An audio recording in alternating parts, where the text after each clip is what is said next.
সাধারণ জনগণকে একটা কথাই বলতে চাই, তারা যে ভালোবাসা দিয়েছে আমি সেই ভালোবাসার জন্য মরতেও রাজি আছি। আমি শেষ পর্যন্ত 12 তারিখে লাস্ট পর্যন্ত আমাদের গণ অধিকার পরিষদ টিম ট্রাক মার্কা প্রতীক নিয়ে মাঠে থাকবে।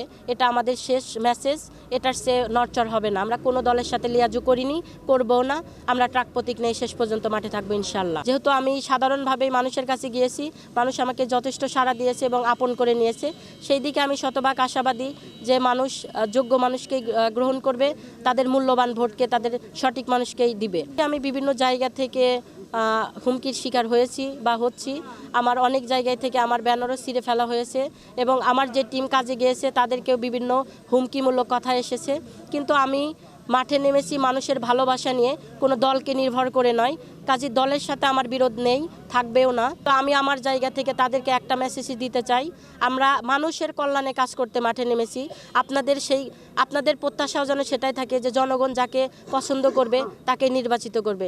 আমি আশাবাদী যে আমি জয়ী হব।